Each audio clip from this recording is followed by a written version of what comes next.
Glória a Deus. Amém, meus irmãos?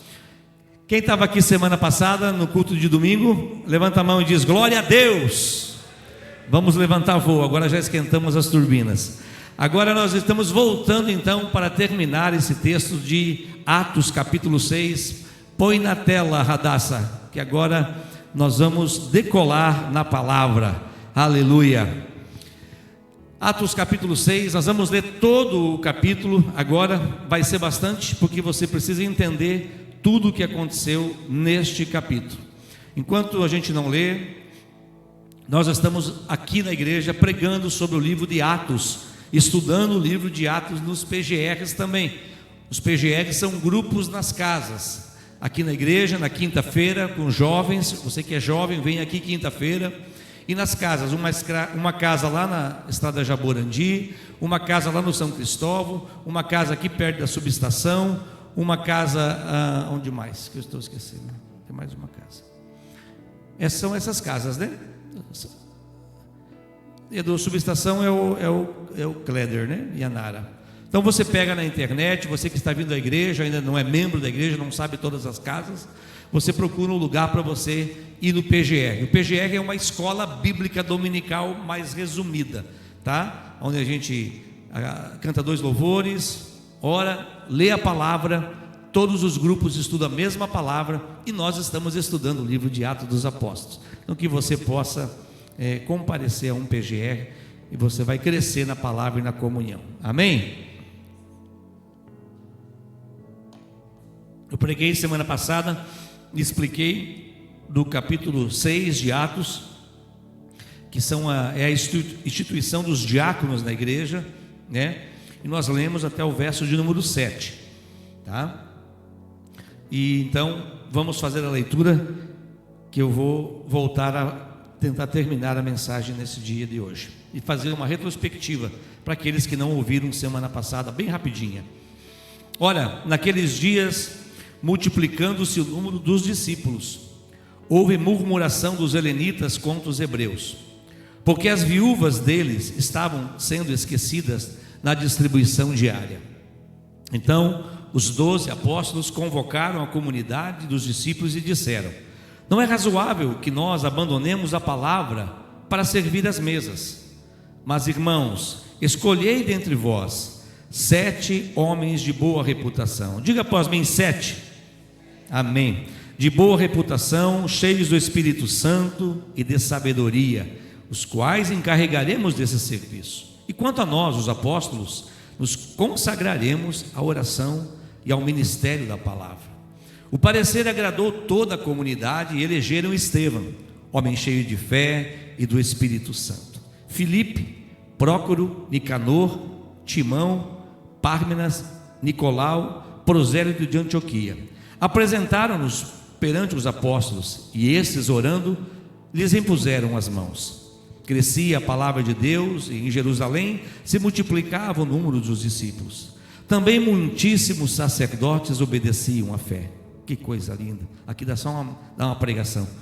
Estevão, verso 8, cheio de graça e poder, fazia prodígios e grandes sinais entre o povo. Nós vamos hoje falar aqui desse verso 8 em diante. Levantaram-se, porém, alguns dos que eram da sinagoga, chamado dos libertos, dos sirineus, dos alexandrinos e da Cilícia e Ásia, e discutiam com Estevão, e não podiam resistir à sabedoria e ao espírito pelo qual ele falava. Então subornaram homens que dissessem: temos ouvido este homem proferir blasfêmias contra Moisés e contra Deus. Sublevaram o povo, os anciãos e os escribas, e investindo o arrebataram, levando-o ao sinédrio. Apresentaram testemunhas falsas que depuseram: este homem não cessa de falar contra o lugar santo e contra a lei, porque o temos ouvido dizer que Jesus, o Nazareno, destruirá este lugar e mudará os costumes que Moisés nos deu. Todos que estavam assentados no sinédrio, 71 homens, fitando os olhos em Estevão, viram o seu rosto como se fosse de um anjo. Começa então o verso 8, capítulo 7. Então lhe perguntou o sacerdote: porventura é isto assim? Estevão respondeu. Aqui Estevão começa a sua defesa e é longa, mas vou precisar ler. Você precisa ler. Nós estamos na igreja para ler a Bíblia, né, irmãos? Respondeu Estevão: varões, irmãos e pais, ouvi.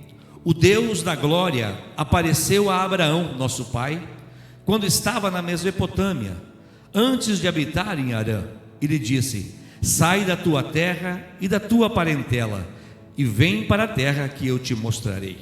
Então saiu da terra dos caldeus e foi habitar em Harã, e dali, com a morte de seu pai, Deus o trouxe para a terra em que vós habitais agora. Verso 5 do 7. Nela não lhes deu herança, nem sequer espaço de um pé, mas prometeu-lhe dar-lhe a posse dela, e depois dele a sua descendência, não tendo ele filho. E falou Deus à sua descendência, que a sua descendência seria peregrina em terra estrangeira, onde seriam escravizados e maltratados por 400 anos. Disse Deus: julgarei a nação da qual forem escravos, e depois disto sairão daí e me servirão neste lugar. Então lhe deu a aliança da circuncisão. Assim nasceu Isaque, e Abraão o circuncidou ao 8º dia. De Isaque procedeu Jacó, e desse os 12 patriarcas. Os patriarcas, invejosos de José, venderam José no Egito, mas Deus estava com ele, e livrou de todas as suas aflições, concedendo-lhe graça e sabedoria perante Faraó, rei do Egito, que o constituiu governador daquela nação e de toda a casa real. Sobreveio, porém, fome em todo o Egito, e em Canaã houve grande tribulação, e nossos pais não achavam mantimentos. Mas tendo ouvido Jacó que no Egito havia trigo, enviou pela primeira vez os nossos pais. Na segunda vez, José se fez reconhecer por seus irmãos, e se tornou conhecida de Faraó a família de José. Verso 14. Então José mandou chamar a Jacó, seu pai, e toda a sua parentela, isto é, 75 pessoas. Jacó desceu ao Egito e ali morreu, e ele também, nossos pais, e foram transportados para Siquém e postos no sepulcro de Abraão, que ali comprara, a dinheiro dos filhos de Amor. Como, porém, se aproximasse o tempo da promessa que Deus jurou a Abraão, o povo cresceu e se multiplicou no Egito. Até que se levantou ali outro rei, que não conhecia José, não conhecia a história de José. Este outro rei tratou com astúcia a nossa raça e torturou os nossos pais, a ponto de forçá-los a enjeitar seus filhos, para que não sobrevivessem. Por esse tempo nasceu Moisés, que era formoso aos olhos de Deus, pois por 3 meses foi ele mantido na casa de seu pai. Quando foi exposto, a filha de Faraó o recolheu e criou como seu próprio filho. Verso 22. E Moisés foi educado em toda a ciência dos egípcios, e era poderoso em palavras e obras. Quando completou 40 anos, veio-lhe a ideia de visitar seus irmãos. Ele queria conhecer sua família, os filhos de Israel. Vendo um homem tratado injustamente, tomou-lhe a defesa e vingou o oprimido, matando o egípcio. Ora, Moisés cuidava que seus irmãos entenderiam que Deus os queria salvar por intermédio dele. Eles, porém, não compreenderam. No dia seguinte, aproximou-se de uns que brigavam e procurou reconduzi-los à paz, dizendo: homens, vós sois irmãos, por que vos ofendeis uns aos outros? Mas o que agrediu o seu próximo repeliu, dizendo: quem te constituiu autoridade e juiz sobre nós? Verso 28. Acaso queres matar-me como fizeste ontem com o egípcio? A estas palavras Moisés fugiu e tornou-se peregrino na terra de Midian, onde lhe nasceram 2 filhos. Decorridos 40 anos, apareceu-lhe no deserto do monte Sinai um anjo, por entre as chamas de uma sarça que ardia. Por isso que esse louvor que nós cantamos do fogo fala dessa sarça, dessas presenças de Deus que aproximavam com os homens. Verso 31. Moisés, porém, diante daquela visão ficou maravilhado. e aproximando para observar, ouviu-se a voz do Senhor: eu sou o Deus dos teus pais, o Deus de Abraão, o Deus de Isaque e de Jacó. Moisés, tremendo de medo, não ousava olhar para aquilo. Disse-lhe o Senhor: tire as sandálias dos teus pés, porque o lugar onde você está é terra santa. Vi com efeito o sofrimento do meu povo no Egito, que é Deus falando. Ouvi o gemido e desci para libertá-lo. Vem agora e eu te enviarei ao Egito. A este Moisés, a quem negaram reconhecer, dizendo: quem te constituiu autoridade e juiz? A este enviou Deus como chefe e libertador, com assistência do anjo que lhe apareceu na sarça. Este os tirou, fazendo prodígios e sinais da terra do Egito, assim como no Mar Vermelho e no deserto. Durante 40 anos Moisés conduziu o povo. Verso 37. Foi Moisés quem disse aos filhos de Israel: Deus vos suscitará dentre vossos irmãos um profeta semelhante a mim. É este Moisés quem esteve na congregação no deserto, com um anjo que lhe falava no monte Sinai e com os nossos pais, o qual recebeu as palavras vivas para transmitir, a quem nossos pais não quiseram obedecer, antes o repeliram e no seu coração voltaram para o Egito, dizendo a Arão: faze-nos deuses que vão adiante de nós, porque quanto a este Moisés que nos tirou do Egito, não sabemos o que lhe aconteceu, porque Moisés tinha subido ao monte e demorava a voltar. Então o povo começou a dizer para Arão: esse homem não vai voltar mais, vamos começar a construir deuses para nós. E o povo pressionou o líder e o Arão cedeu. Verso 41. Naqueles dias fizeram um bezerro e sacrificaram ao ídolo, alegrando-se com as obras de suas mãos.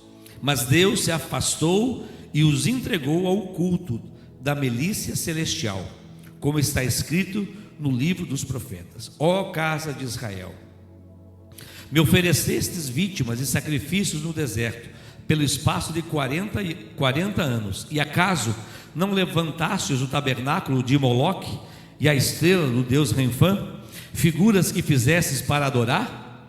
Por isso vos detestei para além da Babilônia. 44. O tabernáculo do testemunho estava entre nossos pais no deserto. Como determinar aquele que disse a Moisés que o fizesse segundo o modelo que tinha visto? 45. O qual também nossos pais com Josué, tendo recebido, levaram quando tomaram posse das nações que Deus expulsou da presença deles, até os dias de Davi. Este achou graça diante de Deus e lhe suplicou a faculdade de prover para o Deus de Jacó.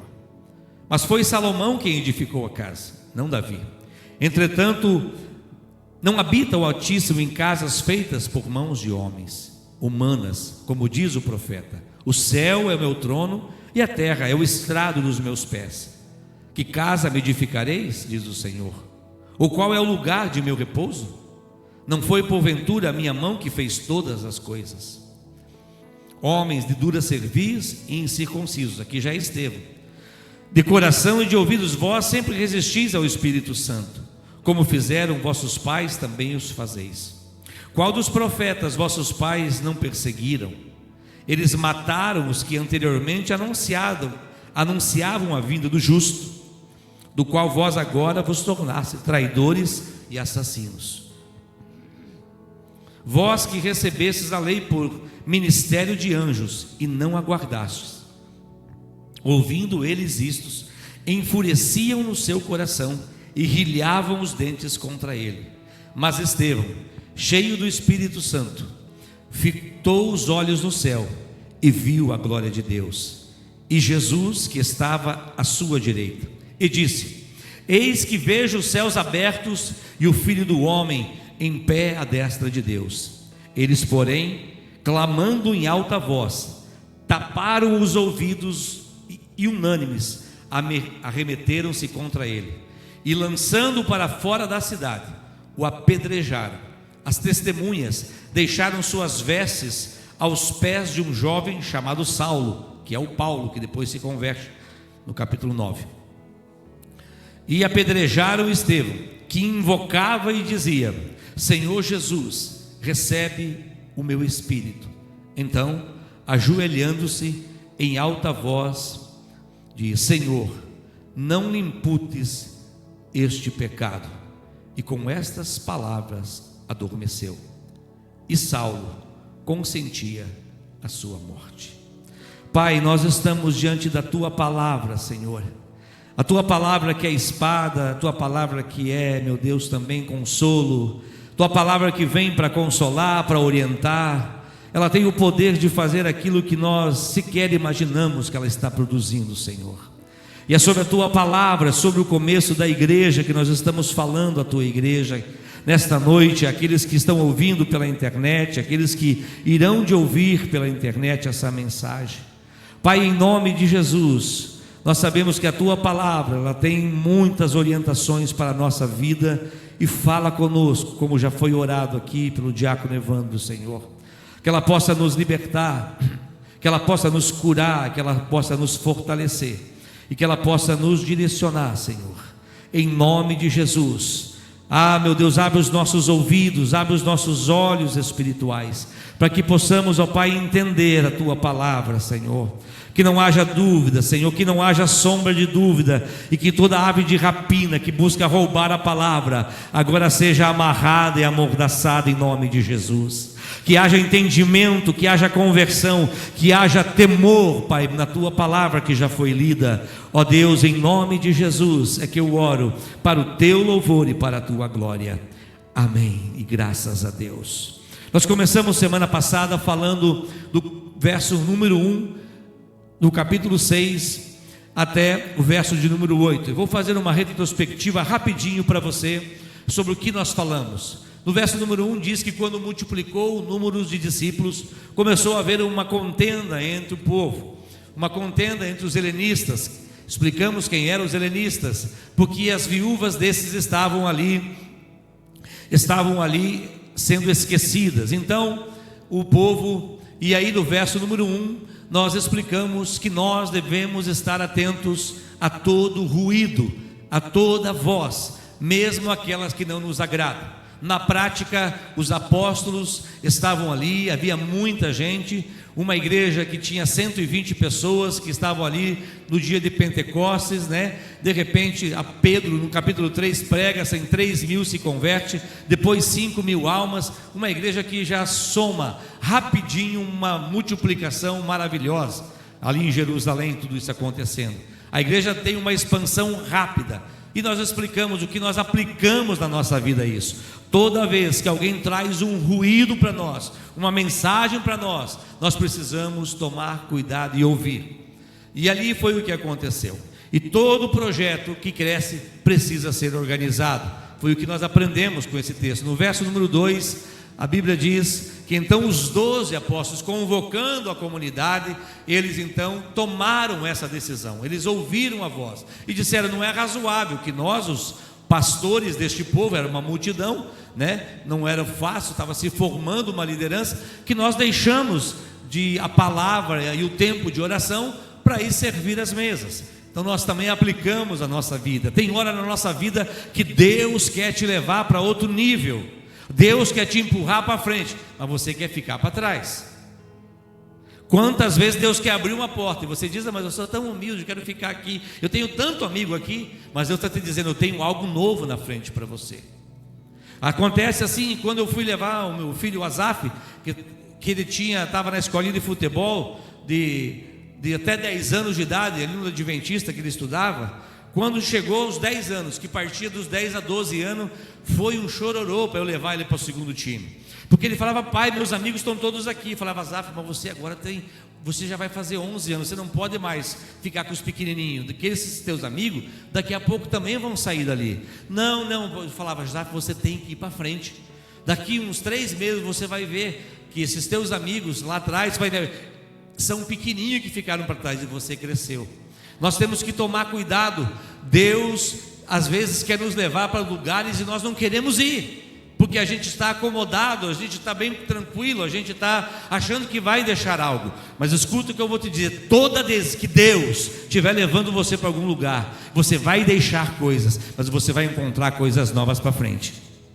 Aqui a história começa da chamada de Abraão, que estava na sua terra, com a sua parentela, estava com todo mundo, um monte de boi, um monte de camelo, um monte de bezerro, um monte de coisa. E Deus fala: sai da tua terra, da tua parentela, e vai para um lugar que eu quero te mostrar. Para onde, Deus? Só vai, depois eu te revelo aonde. Pensa. E aí foi ainda, e levou um monte de gente com ele, teve que repartir depois as coisas. Deus tem coisas novas e a gente tem medo do novo. A gente tem medo porque o conforto nos deixa assim. Os apóstolos tiveram uma revelação divina e falaram: não, vamos ter que organizar isso aí, nós não podemos. Às vezes tem coisas que você vai dizer: não, eu não posso fazer isso, eu vou chamar alguém que faça isso. Nós pastores, nós no nosso trabalho, a gente tem muito isso, né? Está faltando alguma coisa, o pastor corre fazer. Expliquei semana passada que os pastores, né, que fazem obra, constroem igreja, bate massa, tem hora que precisa, mas é a exceção. Os pastores têm que se dedicar à palavra, à oração, ao estudo, à visita, têm que se dedicar às pessoas. E as ovelhas devem ser aqueles que constroem a obra e seguram o pastor. Foi aqui o ensinamento de Atos.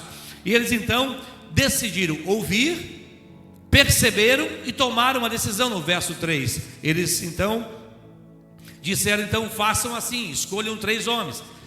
Aplicamos na nossa vida aqui, nós aplicamos que eles falaram: meus irmãos, então escolhei vós entre vós. Tinha mais de 8.000 homens. Eles dizem: escolham 7 homens entre vós e tragam para nós validar a posição que vocês vão escolher. Mas eles falaram o seguinte: escolhei 7 homens de boa reputação, cheios do Espírito e da sabedoria. Eles tomaram uma decisão. E semana passada eu expliquei que muitas vezes nós tomamos decisões, mas decisões erradas. E nem toda decisão é decisão.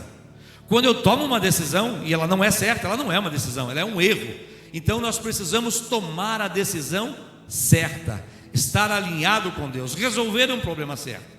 Nós precisamos, se ele falasse: então, vamos escolher esse aqui que eu gosto, esse aqui é bonito, esse aqui é forte, esse aqui ele tem carisma, né? Aqui estava a escolha dos diáconos. Os diáconos aqui era a escolha de hoje, o que vocês vê pelas igrejas. Os diáconos, como eu disse semana passada, os diáconos, pastor Evandro, são os primeiros que morrem na fila, são os primeiros que estão na porta da igreja. Eu falei semana passada, diácono Evandro, que o diácono é o que dá a cara, é o que sorri, é o que abraça, é o que vê a circunstância, é o que suporta, que organiza a extensão do culto que está acontecendo no altar. Ele precisa ser de boa aparência, de boa reputação, ele precisa ser cheio do Espírito e ele precisa ter sabedoria. Não é fácil. O diácono não é um serviço de limpeza que você pode contratar uma empresa terceirizada. Senão contrataria aí uma empresa que faz limpeza na igreja, uma igreja que vem cuidar aqui na frente armada. Não, mas a Bíblia ensina que o diácono tem que ser de boa aparência, de boa reputação. Pode ser bonito também, né? Boa reputação, cheio do Espírito e também de sabedoria, porque vai ter que lidar com situações difíceis.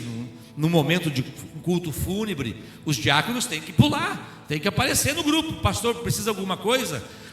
O diácono, ele é para esse serviço, para vir na frente do pastor, para arrumar a igreja que vai ter um culto fúnebre. Aconteceu algum acidente com o irmão, precisa alguém. Está calor, irmãos, o negócio está começando a esquentar, vai ter que ligar um pouquinho os ventiladores aqui, porque o ar não precisa não. Vou ligar um pouquinho aqui, só os ventiladores. Olha aqui, ó, fazendo o trabalho dos diáconos já. O diácono, aqui que foi eleito esses homens. Então, para você entender que quando você vê um diácono, e aí eu falei que muitas igrejas por aí acabam escolhendo sobre diáconos, votando sobre diáconos, né? E às vezes a igreja não conhece. A igreja, o presbitério, os pastores da igreja tem que indicar quem vai para o diaconato, porque tem que ter, né? Tem que ser um homem que tenha boa reputação, porque também é a porta da igreja. Eu conheço a história de um Papai Noel, de um homem aqui da nossa igreja, que uma vez ele foi contratado para ser Papai Noel lá em Maringá. Escuta essa, olha só. E aí ele ficou de Papai Noel no shopping lá em Maringá, e aí ele estava todo, né, de Papai Noel. De repente ele contou para mim que ele chegou lá e começou a entrar uns caras que ele conhecia, que era pilantra mesmo, um cara que devia na venda. E aí o Papai Noel começou a entrar, as pessoas, e o Papai Noel para o cara: e aí, seu pilantra, vai lá pagar o seu Zé lá na venda que você deve. Aí o cara: ô Papai Noel, como é que você me conhece? Aí, dali a pouco, um piazinho que veio pedir: Papai Noel, como é que eu faço para comprar um celular? O Papai Noel falou: vai trabalhar, piá, vai trabalhar, pede, vamos se esforçar. Daí já foram reclamar na direção, deram conta para o Papai Noel. Depois eu conto para vocês quem que era o Papai Noel. Mas o Papai Noel estava ali, ele estava vendo quem entrava, homens de boa reputação. O diácono aqui, eles escolheram alguém no meio daqueles homens, a maioria também eram gregos, porque vinham das misturas daquele momento. Os gregos estavam lotados ali em Jerusalém, né? Então nós aprendemos que a decisão, você tem que tomar a decisão certa, irmão.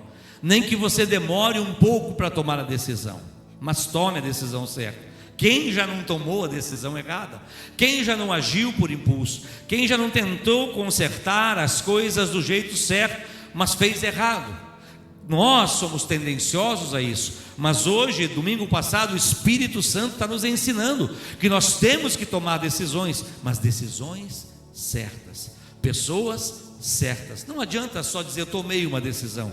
No livro do Homem ao Máximo, é o que nós estudamos aqui, vai ter formatura, vamos entregar os certificados semana que vem. Tem uma lição que a gente fala sobre tomar decisão, que é: e toda decisão gera pressão, toda mudança gera pressão. E é isso que nós aprendemos, estudamos sobre isso no livro do Homem ao Máximo. E eles tomaram uma decisão e tomaram certo. Você precisa tomar a decisão certa. Eu preciso tomar. Não coloque pessoas ao seu lado por necessidade, porque é sua amiga, no seu trabalho. Eu já sofri isso. Vou pegar essa aqui para trabalhar nessa área. Não, era amiga, mas não dava certo, não sabia, e na hora de mandar embora, aí a coisa fica pior. Então você precisa agir e escolher pessoas boas do seu lado, né? E aí então eles falam no verso 4 que eles ficariam consagrados ao ministério da palavra e da oração. No verso 5, até brinquei, né, que tinha vários nomes aqui para as mães que vão ser mães no futuro, que tinha no verso 5 vários nomes bonitos aqui, né, para colocar nos filhos: Prócoro, Nicanor, Timão, Pármenas, Nicolau, né? Então até brinquei que era todos esses irmãos gregos, que vinham, os nomes eram da Grécia, estavam convertidos. E ali para baixo diz que muitos sacerdotes. O que quer dizer isso, irmãos? Muitos homens que eram da nata judaica seguiam ao Senhor. Isso que eu achei tão lindo ali embaixo. Não diz muitos, diz muitíssimos no verso 7. Muitíssimos obedeciam à fé em Jesus Cristo. Aleluia. No verso 6 nós ensinamos outra coisa, que apresentaram esses 7 nomes aos apóstolos, e esses, orando, impuseram-lhe as mãos. Nós ensinamos que numa igreja, né, tem que ser validado pela autoridade da igreja. Os apóstolos validaram aqueles homens. Não pode qualquer por aí. A pessoa sai na rua hoje, a pessoa tem muita gente falando de Jesus. Você para, conversa com ela, pergunta: de onde que você é? Que igreja você é? Não tenho, Deus me chamou, eu estou pregando por aí. Olha, irmãos, isso é muito, mas muito raro. Hoje, e desde a época de Jesus, Jesus chamou os apóstolos e separou eles e enviou de 2 a 2 para pregar o evangelho. Jesus nunca liberou eles sem antes validar o ministério deles. Há muita gente comprando na internet curso para se tornar pastor.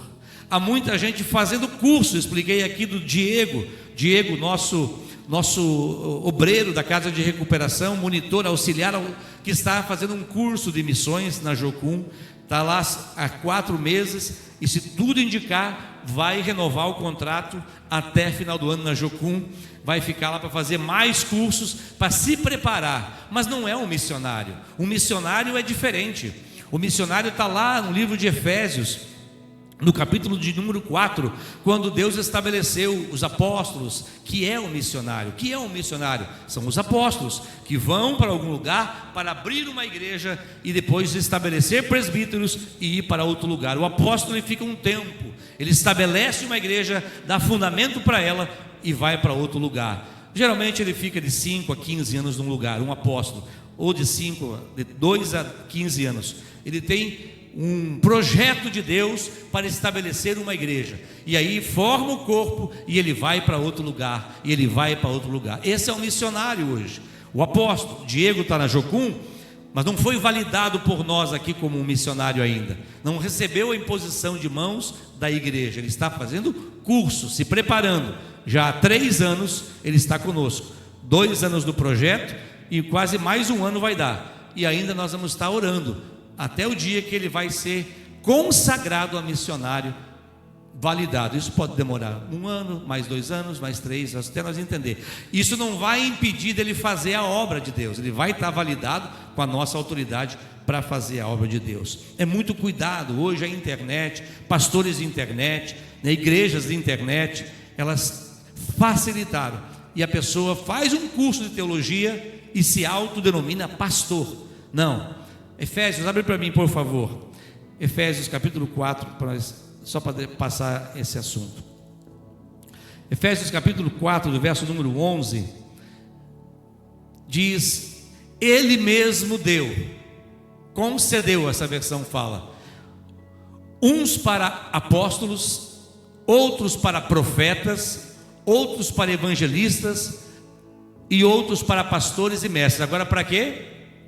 Com vistas ao aperfeiçoamento dos santos, para o desempenho do seu serviço, para a edificação do corpo de Cristo, até que todos cheguemos à unidade da fé e do pleno conhecimento do Filho de Deus, a perfeita varonilidade, à medida e estatura da plenitude de Cristo, para que não sejamos mais como meninos, agitados de um lado para o outro, levados ao redor por todo o vento de doutrina, pela artimanha dos homens e pela astúcia dos que induzem ao erro. Volta no verso 11. Deus concedeu apóstolos, profetas, evangelistas, pastores e mestres. São 5 ministérios, só 5. Então cada homem chamado, eu, pastor Hamilton, pastor Joel, nós podemos ter 1, podemos ter 2. Eu já vi homens com 3 ministérios. Cada um desses tem que estudar para você entender. Se você estudar e buscar na internet, você quer estudar, Denner? Começa a estudar, nós temos livros bons sobre isso. Como identifica um apóstolo? Como identifica um profeta? Como identifica um evangelista? Um pastor e um mestre. Isso são ministérios que Deus deu para a igreja, para a edificação do corpo de Cristo. E hoje as pessoas fazem cursos na internet, ganham um certificado, fazem teologia e se autodedicam pastores, porque Deus é que deu. Não é por curso que se ganha isso. Não é por curso que você vai se autodedicando. Eu estou sentindo no coração de fazer o curso online de teologia na Sesumar. Agora eu vou virar um pastor. O Denner quer fazer, né? Não, o Denner não vai virar pastor. O Denner vai ter um curso de 3º grau. O dia que ele fazer o curso, servir na igreja, chorar na igreja, como eu disse, participar de sepultamento, apresentação, batismo, viver a vida da igreja, validado pela igreja, validado pelo chamado missionário, chamado pastoral, a igreja valida e diz: vamos reconhecer, porque Deus está na vida dele. Não primeiro se dá o título, como está fazendo por aí, para depois reconhecer. Primeiro se reconhece o serviço, depois o título é entregue. Isso tem acontecido direto, irmãos. Então isso envergonha o evangelho, porque são pessoas às vezes que, como disse no Gamaliel, né, um pouquinho antes ali do texto que foi pregado no capítulo 5 e 4 de Gamaliel, quando ele deu uma orientação aos irmãos. Então toda essa história, meu Deus, para falar sobre a instituição dos diáconos e do que isso se aplica à nossa vida. E por que eu li tudo isso? Eu li tudo isso porque agora é certo, eu não preciso ler de novo. Mas agora nós vamos continuar. Então a Bíblia diz que eles impuseram as mãos e o povo começou a crescer. E agora nós vamos para o verso número 8. do capítulo 6 de Atos. E se tiver calor ou frio aí, vocês vão dar uma cutucada, chama o diácono. Estevão, cheio de graça e poder, fazia prodígios e grandes sinais entre o povo. Levantaram-se, porém, alguns dos que eram da sinagoga, chamados dos libertos, dos sirineus, dos alexandrinos e dos da Cilícia e da Ásia, e discutiam com Estevão, e não podiam resistir à sabedoria e ao espírito pelo qual falava. Meus irmãos, vamos aqui entender isso. No capítulo 6, o verso 8, diz que Estevão, no verso 8 diz que ele era um homem cheio de graça e poder, e fazia sinais e prodígios entre o povo. Aqui começa o problema. Por quê? Veja, Estevão era um crente, tinha se convertido, tinha recebido os poderes do Espírito Santo e agora estava fazendo a obra de Deus. Não porque ele era diácono, tinha sido eleito, porque ele já fazia esses poderes, ele já tinha esse superpoder do Espírito Santo. Fazia, e era por causa disso que o povo começou a verificar, porque ele fazia os milagres, os sinais e os prodígios em nome de um Deus que há pouco tempo havia sido crucificado, que para os judeus era um fraco, o evangelho era fraco. O evangelho era fraco porque o Messias, que eles anunciavam que viria para salvar eles, tinha sido sepultado no madeiro. Por mais que eles não acharam o corpo de Jesus, por mais que os discípulos tinham visto a ressurreição, esses homens não tinham visto. Então eles precisavam travar Estevão, porque Estevão fazia operações de milagres e sinais através de um nome que não era bem visto naquele momento. E a Bíblia diz aqui no verso então, que eles vendo esses sinais, vendo os milagres, gente, imagina você ver um homem curando, salvando, ajudando pessoas. De repente chega uma galera que era dos fariseus, dos escribas, e pega e leva eles para a frente do sinédrio. Quem eram esses homens? Os homens da sinagoga chamada Libertos. Lá em Jerusalém havia mais ou menos 460 sinagogas, que eram frequentadas pelos judeus, que eram frequentadas por muitos homens, rabinos, homens que tinham sido, por exemplo, os sirineus, esses libertos. Esses libertos eram homens que tinham sido presos por Pompeu, um homem que chegou junto com Augusto César ao poder em Roma e deu a liberdade para os judeus que estavam presos em Roma. Então chamavam eles de libertos. Eles eram judeus, mas tinham sido presos em Roma. Mas eles ficaram tão grandes esses libertos, que eles criaram uma sinagoga só deles. Das 460 sinagogas que tinha em Jerusalém, que frequentava vários tipos. Imagina hoje nós evangélicos, quantas igrejas evangélicas tem? Muitas na nossa cidade. Imagina naquela época, era a mesma coisa. Os judeus tinham vários segmentos, pastor Joel, de sinagogas, 460 diz o registro, que havia ali em Jerusalém. E tinha os grupos, uns um pouquinho assim, diferente alguma coisa, um do outro, mas todos eram unânimes, que esperavam o Messias, não acreditavam em Jesus. E Estevão estava fazendo a festa, operando milagres, curando pessoas, e dizia: isso é feito em nome de Jesus. Quando eles veem Estevão operando esses milagres, operando essas maravilhas, eles dizem: nós não podemos deixar isso acontecer, porque esse homem está fazendo milagres e está apontando para Jesus Cristo, como que é através dele que saem os milagres. Então no verso de número, aí tinha os de Alexandria também, os alexandrinos, que Alexandria na época era a terceira maior cidade do mundo, a primeira Roma e Jerusalém, e terceira era os alexandrinos. Por isso o Alexandre o Grande foi dado esse nome. Então tinha ali muita gente que cercou eles, olha só quantas: os libertos, os alexandrinos, os da Cilícia, verso 9, e da Ásia, e discutiam com Estevão. Vocês imaginam, gente? Não foi pouca gente. Esses homens não eram bobo, esses homens eram filósofos, esses homens eram que disputavam lá na Grécia sobre as coisas da vida. E Estevão então começa a operar milagre, e eles então pegam, e diz a Bíblia que no verso 10 que eles não podiam resistir à sabedoria de Estevão. Foi quando então eles criam um plano. Subornaram homens que dissessem que ele tinha falado de blasfêmias contra Moisés e contra Deus. que nós aprendemos aqui?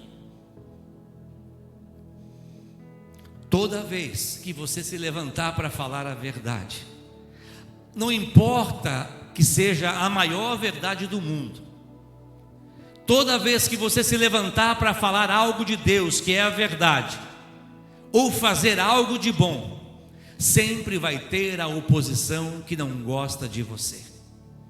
Ainda que você esteja fazendo tudo certo, como Estevão estava operando, quando você se levantar para mudar de vida, dizer agora eu vou seguir a Deus, não vou mais praticar o que eu praticava antes, eu vou me libertar do pecado e quero que Deus me liberte do pecado.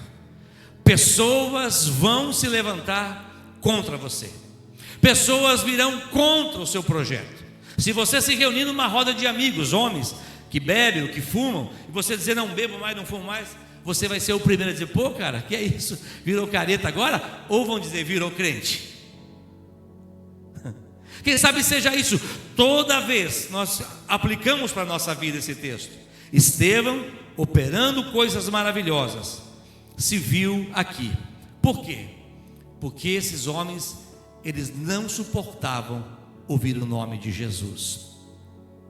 Subornaram os homens, porque eles apontaram duas blasfêmias, uma contra Moisés e uma contra o templo. Por quê, irmãos? Porque Jesus falava que ele veio cumprir a lei, e que ele era a própria lei, e que ele era o homem que destruiria o templo. Lá de Mateus 24, verso número 2, diz que quando Jesus para com os discípulos, diz, esse templo vai ser destruído. Então, quando Estevão fala isso para esses homens, eles começam a se irar contra Estevão. E também o Evandro falou aqui sobre blasfêmias lá no Paquistão. Está até hoje em Levíticos capítulo 24, verso 15, fala que o homem que blasfemar contra Deus, e aqui eles alegavam isso, mentindo que Estevão estaria blasfemando contra Deus. É por isso que essas foram as duas bases de Estevão contra ele, sobre o nacionalismo e sobre a posição de Moisés diante disso, porque a lei tinha vindo de Moisés. E então Estevão dizia e fez a defesa, dizendo que Cristo cumpriu nele toda a lei, e agora Cristo era a própria lei. Cristo era o homem que veio cumprir a lei para que eles fossem salvos. E aqui nesse ponto nós aprendemos que mesmo nós estando fazendo a coisa certa, irmão, não se alegre pensando, ou não se entristeça quando alguém falar mal de você, quando alguém vir contra você por coisas boas que você está fazendo, porque toda vez que você quiser levantar a glória para Deus, alguém vai querer tirar. Toda vez que você quiser apontar algo para Deus, alguém vai querer tirar. Toda vez que você tentar glorificar o nome do Senhor, ainda que sejam pessoas compradas aqui, olha só, diz ali a Bíblia que no verso 11, que eles subornaram homens que dissessem. Temos ouvido esse homem proferir blasfêmias contra Moisés e contra Deus. Seguir o Evangelho nos leva a uma decisão na nossa vida. Não é fácil seguir o Evangelho. E eu quis ler toda a defesa de Estevão, porque Estevão, irmãos, ele dá uma aula aqui, uma aula geracional. Ele começa fazendo a sua defesa desde a época de Abraão. E o que nos ensina isso? Irmão, se nós queremos ser cristãos, nós precisamos conhecer a palavra, nós precisamos ler a palavra, nós precisamos ter tempo com a palavra. Estevão não era um homem bobo. Estevão era um homem cheio do Espírito, de boa reputação, mas também, diz a Bíblia, de sabedoria. Nós aqui aprendemos que Estevão fez uma defesa aqui, nós temos quase 60 versículos, que foram 60 versículos, ele contando a história para chegar aonde ele queria chegar.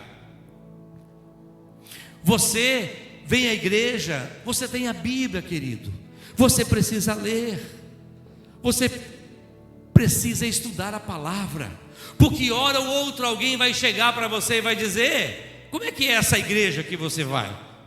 O que é lá? Por que é diferente? Ei, o que você acha sobre esse assunto? E sobre a morte?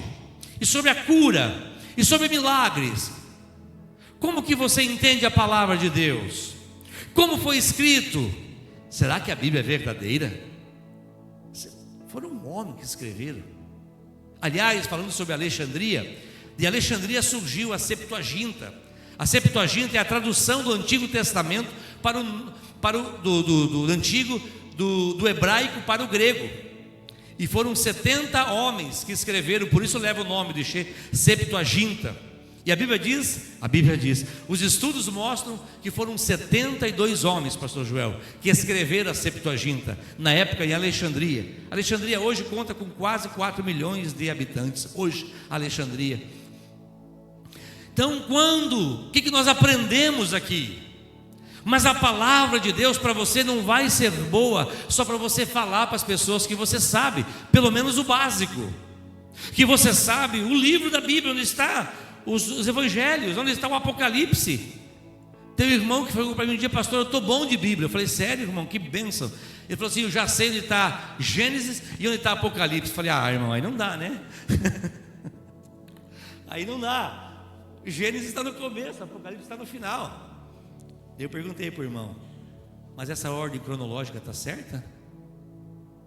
Qual que foi o primeiro livro da Bíblia, se nós pegássemos pela cronologia certa? Jó é o primeiro e mais antigo. E aí você vem vindo os livros, você vai estudando. Mas isso não é bom só para você saber, para falar para as pessoas que você sabe. Isso é bom para você falar, para você e para o próprio Satanás, quando viu os demônios, quando vinham. Jesus, quando ele foi tentado lá em Lucas capítulo 4, quando ele foi levado para o deserto para ser tentado, ele era uma prova, foi levado para ser tentado, era uma provação, porque ele estava passando como um homem, e tinha que tocar nessas áreas, nas áreas que tocam a nossa vida: poder, estômago e autoridade. Jesus tinha que passar por essas provas. O diabo levou ele, foi o diabo que levou, foi levado ao deserto para ser tentado pelo diabo. Ele foi levado ao deserto para ser tentado pelo diabo, para passar e dizer: eu passei como homem, vocês também podem passar. Deus vai segurar na mão de vocês os momentos mais difíceis da sua vida. Amém? Lucas 4, depois você pode estudar. Levou ele e disse: olha, se jogue para baixo, se jogue para baixo, se atire daqui para baixo. E Jesus falou: não tentarás o Senhor teu Deus. Outra coisa, tem muita gente tentando Deus, colocando o dedo no nariz de Deus, porque Deus tem que me dar. Ei, baixa o dedinho, guarda no bolso. Faz isso não, irmão. Não tenta a Deus. Quanta gente tentando ao Senhor, tentando a Deus com as suas decisões. Não tenta. Mas ele também tocou no poder. Ele disse: se prostrado me adorares, tudo isso te darei. E Jesus respondeu: somente ao Senhor teu Deus adorarás, e a Ele prestará culto. Aleluia. E sentindo fome, diz a Bíblia que veio os anjos e alimentaram. Nós precisamos da palavra. Estevão nos mostra que ele estava preparado para falar o que ele vivia. Estevão estava preparado para defender a bandeira da sua fé.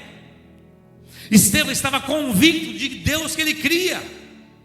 Existem cristãos que ainda têm dúvida e têm medo de crer em algumas coisas do cristianismo, sobre a eternidade, sobre o céu, sobre a soberania de Deus, dos atos de Deus, sobre a soberania das coisas que Deus estabelece. Você precisa entender a palavra para você, toda vez que o diabo vier, os demônios vier, como sussurraram para Eva e para Adão lá no jardim do Éden, você citar a palavra e Deus te dar a vitória pela palavra. Pela palavra.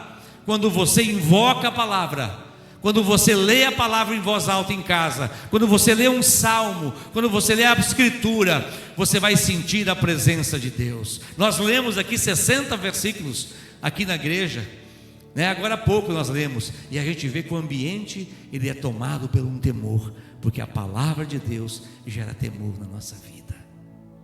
Estevão nos ensina isso. que nós precisamos da palavra.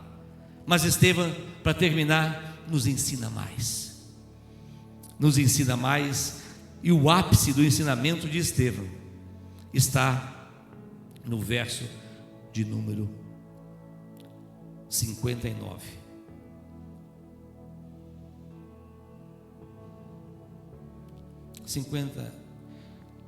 Quer ver o que é a religião? Lê o número 58, faz favor. A tradução, só para ver aqui a tradução, eu estava estudando hoje à tarde ainda a tradução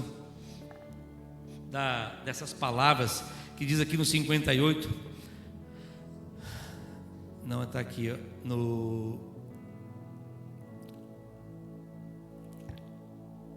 aqui no verso 54, diz: ouvindo eles isto, outra versão fala essas palavras, enfureciam no seu coração e rilhavam os dentes contra ele. Essa palavra aqui, ouvindo essas palavras, uma versão fala, é como se fosse rachar ao meio tudo que os judeus criam.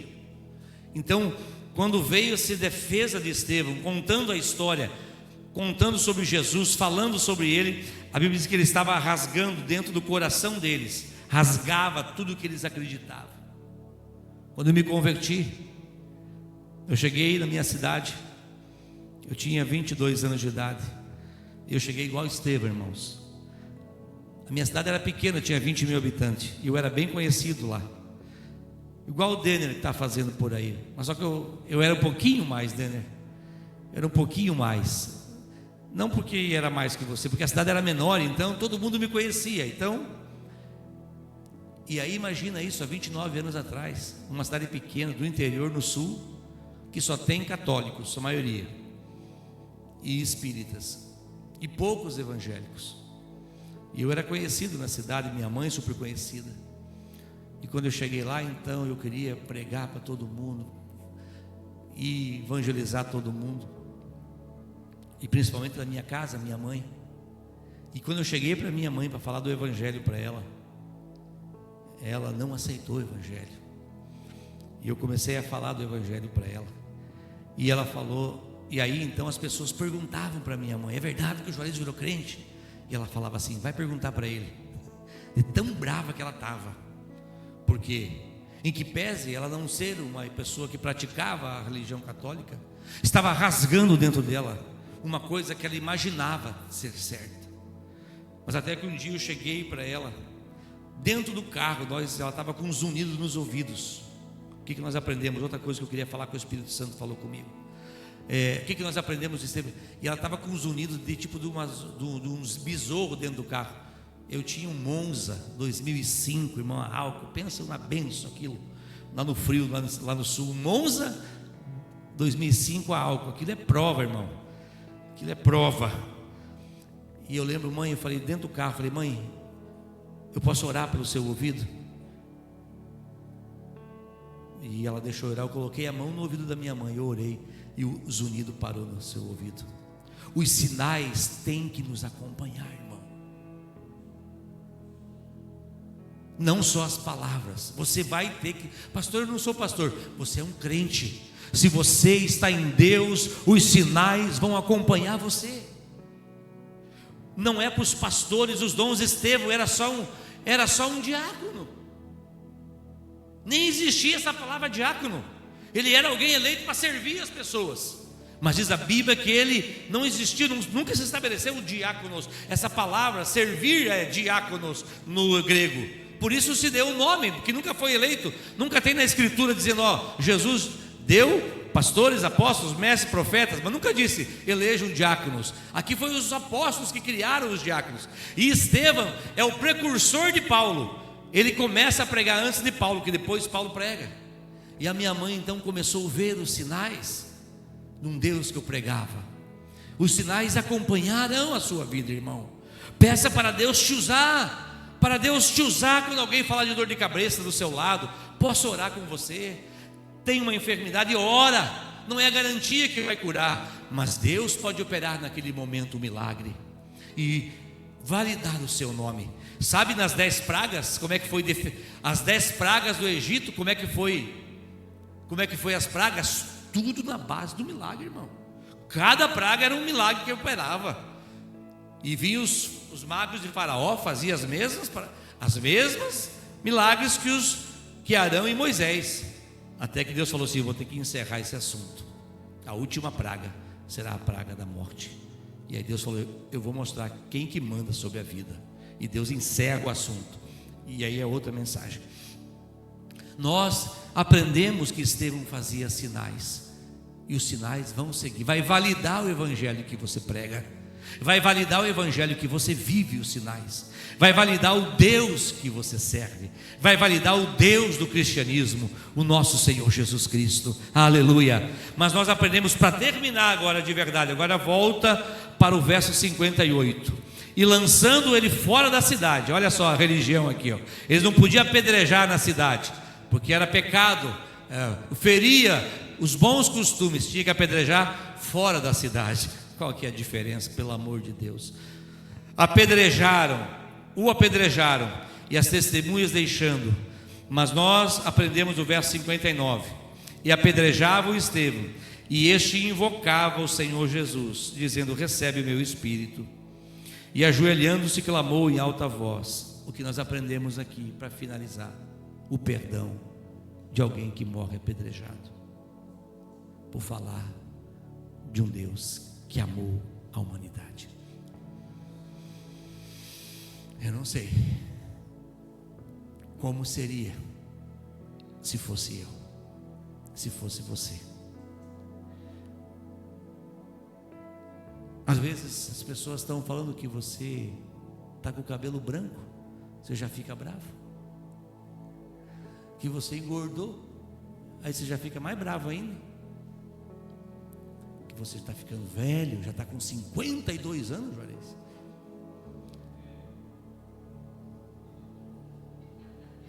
Você imagina morrer apedrejado, pastor Joel, e dizer: pai,